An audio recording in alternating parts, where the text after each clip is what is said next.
What's going on, everybody? We are live. We're doing something a little bit different. I've actually tried this in the past where I'm just going to do a live tutorial for you guys. Same way that, I normally do with my guitar lessons and guitar students. I've got, online classrooms and stuff.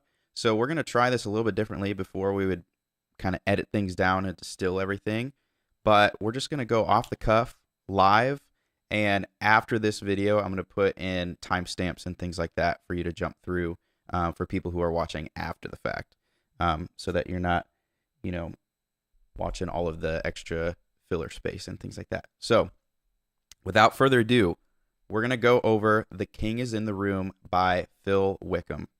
This is in 98 BPM. It's kind of funny because I think This Is Amazing Grace came out in 2014.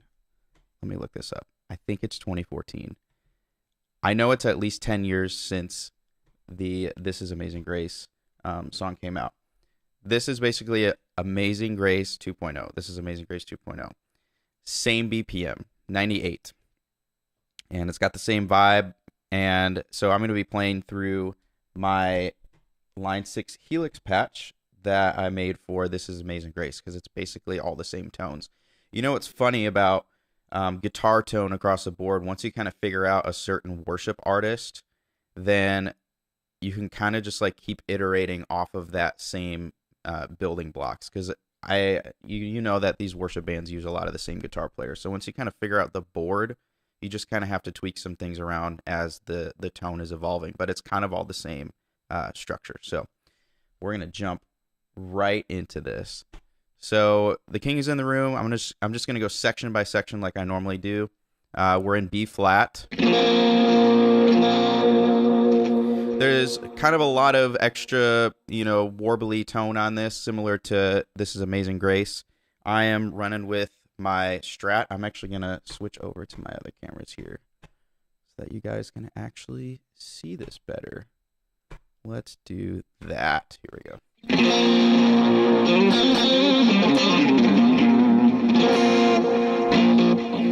Actually, let's tune this up real quick. Something sounds off, but yeah, like I said, trying a new format. I think it's going to be more fun once I'm kind of in the swing of things, and once you guys start jumping in. This is kind of a test trial run here. Obviously, I'm doing this at like 9 in the morning, and once I'm kind of in the swing of things, I'll probably do them in the evenings when you guys are more available. But yeah, so like I said, we're in B flat. I'm actually on the neck middle position, and one really good resource if you're wanting to hear the tone or try to figure out certain things. They're not paying me to say any of this, but go to multitracks.com. They have rehearsal mix is what it's called. It's like $10 a month. And if you want to hear some of these guitar parts isolated and you want to hear the tone by itself isolated, you'll be able to hear the different stems and things like that, the guitar stems.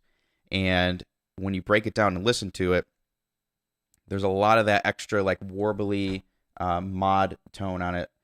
So basically what the Helix version, it's a bubble vibrato, and that's what is found on the This Is Amazing Grace. So I just brought it over to this tone, and it's kind of squashed a little bit too. So when you combine the pickup selection, the intro and the interludes are going to sound like this.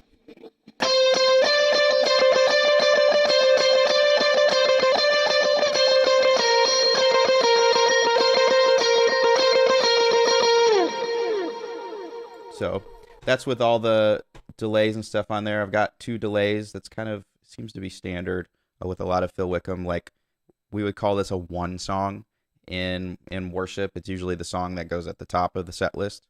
And so there are 2 delays on there, the dotted eighth and a quarter note. I'm going to turn those off so that you can kind of hear what I'm playing.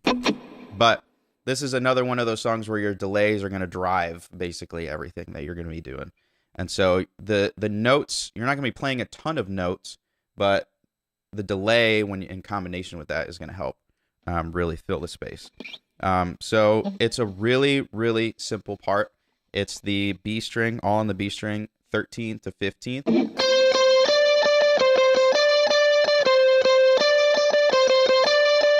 Now, I'm adding those notes just to add a little bit more of a percussive nature. But if you want to, you know, break it down and a little bit more and simplify it, you can do.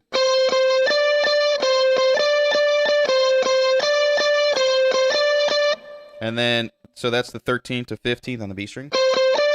And then it's 13 to 11.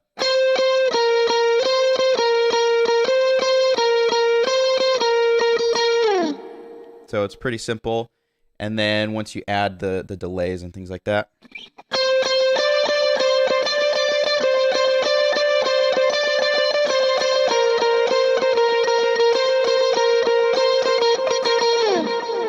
So that's the intro. And so there's two parts for the verse. There's kind of the main percussive part that sounds like this.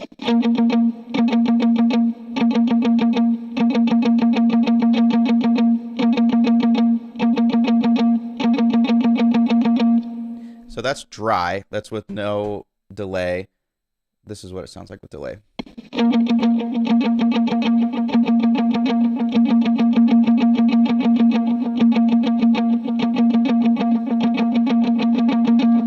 By the way, I have all of the guitar tabs that I created that I'm going over section by section in the description below. It's free. All you got to do is just create a free account, put your name and email in there, and you'll be able to see all of the tabs, everything that I'm talking about, every section broken down. And then I also included the Guitar Pro files. If you have Guitar Pro, you can actually load that into your software and even slow it down and practice along to the guitar and hear it in real time. So, yeah, I forgot to say that at the beginning. But let me just slow down that part. It's all going to be pretty much 16th notes. Still on that same pickup selection.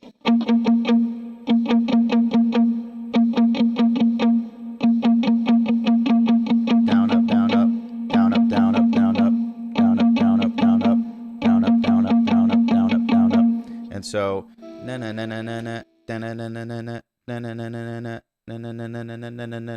And so you're kind of repeating that before you go back into the section again. So that's what's happening. That's like the baseline rhythmic part in the verse. And then there's a lead part with like a ton of reverb that if you can if you're the only guitar player, I would try to see if I could play both things and kind of stop that rhythmic part and then play this. By the way, that rhythmic part is on the 8th fret, but I would try to jump in and play this. I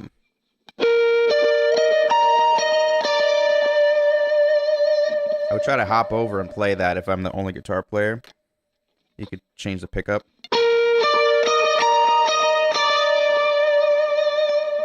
So that lick is the 15th fret G string, 15th fret B string, then 16th fret, and then the 18th fret E string, and then walk it back down.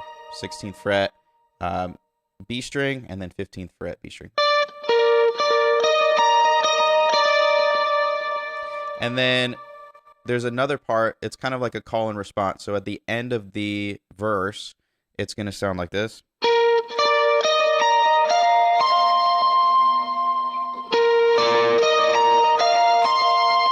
It's kind of a little finger twister exercise going on there. So it's the same riff, but you're going to add the 18th fret B string, and you're going to end high on the 20th fret.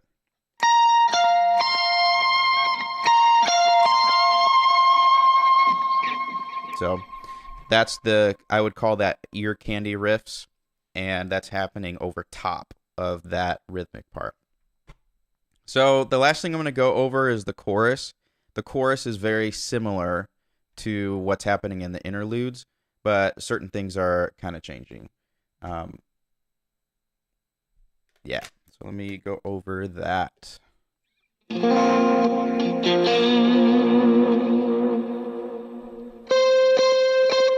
Yep, so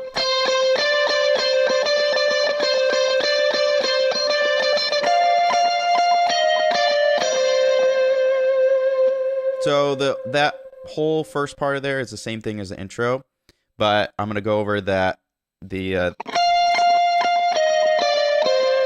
so it's 13th fret E string, 16th fret B string, 15th fret B string to the 13th.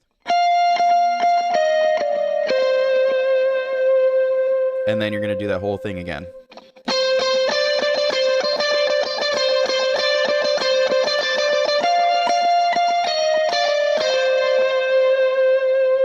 And then here's where it really changes up. It goes...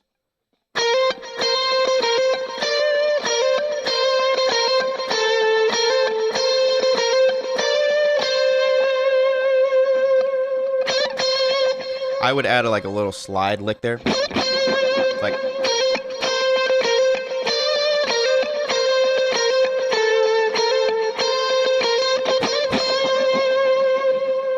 something there. So it's going to be a hammer on from the 11th to the 13th B string. I'm going to turn off my effects here. So those are hammer-ons.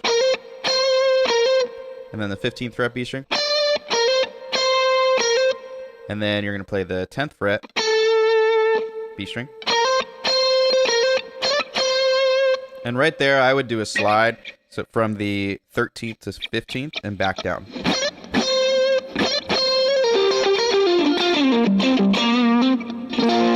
So that is basically it for The King is in the Room. A lot of these parts are pretty repetitive. Also, with these one songs, the bridges are usually pretty short because you're just trying to get the energy built up. And a lot of times with these one songs, the bridges are short and you jump right back to the chorus after that. So there isn't really a ton of lead lines or anything happening in the bridge because you drop down after the interlude.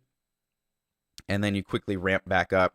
From that point, you're playing the chords pretty much. So whatever chords that you're playing, just kind of follow the band as you build back into the chorus, and then the outro will be the same as the interludes. But yeah, I think that was everything I wanted to go over. And if you have a Helix or a Podgo or an HX Stomp or an HX Effects, I have a full bundle of Phil Wickham style patches that are readily available. I don't have one specifically for The King is in the Room, but for this video, I was going right off the This Is Amazing Grace patch. It's literally the same BPM and everything, and all of the snapshots that are built in there will help you through the song. Again, it's a one song. There's, a lot of the dynamics are up, and there's one part where it drops down. There's not, usually in one song, there's not a lot of swells or anything like that. It's usually like just a ton of delay, adding some chorus, some modulation, some things like that to really kind of, that's just kind of the sound of an up-tempo worship song as of today. So, yeah, let me know if you guys have any questions, and we'll see you guys in the next video.